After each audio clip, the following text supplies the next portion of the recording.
क्या कहते थे, अरे मियाँ जरा बीजेपी तो बीटीम जरा नीचा जो के मुसलमान चैन से रहे, जरा मोदी लोग खुजल ले गया। लेकिन हमने कहा ए कांग्रेसियों, ए राजद के लोगों, तुम मुझे बीटीम कहते हो, बीटीम कौन है मैं इंसाफ करके दिखाता हूँ। मेरा इंटरव्यू देखे कि नहीं, अभी देखे हो गए ना। अभी अवैसी साहब ने कहा अख्तर साहब ये बी टीम कहने वाले खुद बी टीम है, इनका मुंह बंद कीजिए, जाकर आप दरखास्त लिख दे दीजिए कि हम गठबंधन के साथ तुम्हारे साथ लड़ने के लिए तैयार है। तुम 3% वाले को 20 सीट देते हो, 5% वाले को 40 सीट देते हो, 14% यादव 58 सीट पर लड़ते हो, हम 18% की क़यादत करते हैं, सिर्फ 6 सीट हमको दे दो। लेकिन क्या सुना, 6 सीट देने के लिए तैयार हुए राजद के लोग। इसके माने उनको हमारा वोट चाहिए, हमारी हिस्सेदारी नहीं चाहिए। इसका मतलब यही ना। तो ऐसे जालिमों के खिलाफ इंसाफ की लड़ाई लड़नी है कि नहीं है? आओ इसी इंसाफ की लड़ाई। नौजवानों में फख्र से कहता हूँ कि जो वादा किया था उसको पूरा किया, अल्लाह का शुक्र है, उम्मीदों से भी कुछ ज्यादा किया। नदी के किनारे में 32 करोड़ के काम करवाए। सादीपुर से लेकर रंग आ जाओ, मनवारे आ जाओ, रसैली आ जाओ, बंगम आ जाओ, हजरिया आ जाओ, बिजली आ जाओ, इन तमाम तर जगहों पर और उधर फिर गुट्टी से लेकर आ जाओ यहाँ तक मस्तान साहब के घर चूनामारी तक।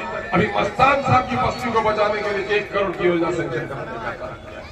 मेरे भाइयों, आज दोनों जो ब्लॉक का घर गुहार लग रहा है, मंत्री बने नहीं बना सके, अख्तरुल इमरान की कोशिशों के नतीजे में दोनों ब्लॉक का घर सैंक्शन हो गया है कि मंजिला मकान बनेगा, 16.5 करोड़ 16.5 करोड़ से बनेगा। कमेटी का मेंबर बनाया गया। अल्लाह ने मुझे मौका दिया उस कमेटी में खिदमत करने का। हर मीटिंग में मैं तैयारी करके आता था। आज बोल रहा हूं, बिहार में जब हमारी कमेटी आई तो कई बीजेपी आरएसएस के ऑर्गेनाइजेशन आकर उस बिल की तारीफ कर रहे थे। मैं उनके सामने बैठकर पूछता था, बताओ क्या बिहार के आपके धर्म के बोर्ड में आप किसी मुसलमान को मेंबर बनाओगे? तो बोले कैसे बन सकता है। मैंने कहा बहुत अच्छा है। मैंने उनसे पूछा, आपके पास वक्फ यूजर की तरह यूसेज है, क्या आप उसको रखोगे निकालोगे? बोले रखेंगे। फिर यहाँ क्यों निकाल रहे हैं? एक एक चीज उनके सामने रखता था, लाजवाब होकर चले जाते। और फिर मैंने अपनी उस रिपोर्ट को पढ़ो, जो पढ़े लिखे हजरात है, 128 पेज की मैंने मुखालिफत में रिपोर्ट दी, एक एक सेक्शन की, 40 सेक्शन की। आज अफसोस होता है कि नरेंद्र मोदी ने अब हमारी मस्जिद को छीनना चाहते हैं, नीतीश कुमार, चिराग पासवान और कुशवाहा के साथ हमारी दरगाह और खानकाह को छीनना चाहते हैं। बताओ अगर कौन सी चीज बाकी रहेगी? जिस चीज का मालिक अल्लाह है, जिस चीज का मालिक इंसान नहीं है, तुम छीनना चाहते हो उनसे। इंशाअल्लाह ताला हम जमहूरी तरीके से ये काम को होने नहीं देंगे। इंशाअल्लाह ताला सुप्रीम कोर्ट को हम गए। मैं मेन पिटिशनर था। जब जस्टिस खन्ना चीफ जस्टिस के सामने आया तो मेरे नाम से वो पिटिशन आया था। फिर बाद में बेंच बनाई गई, उसमें भी हम पिटिशनर थे। बहरहाल ये बता रहा हूं आपको ताकि आप याद रखें इन चीजों को। मेरे अजीज दोस्तों और बुजुर्गों, याद रखिए आपकी आवाज की जरूरत है। और जो लोग हम पर इल्जाम लगाते, बी टीम बचाओ दुश्मनों।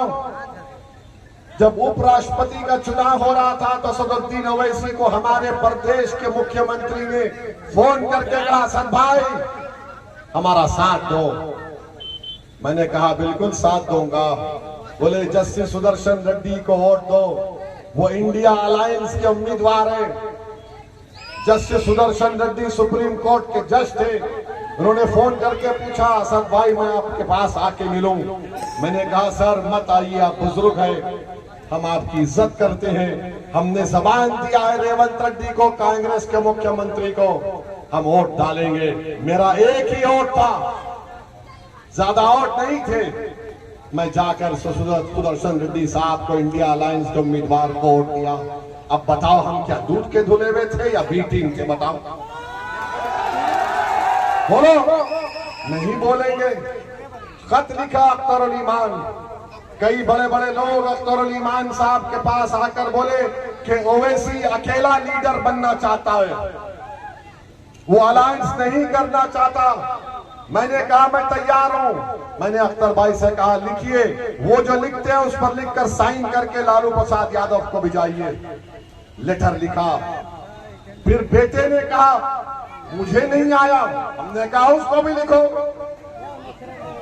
आप बताइए, आपके घर में अगर वालिद जिंदा है तो वालिद की बात बेटा सुनता है या बेटा बोलता है मेरी बात सुनो? बड़ों की इज्जत होती है ना। हम अपने वालिद को कैसे मनाते?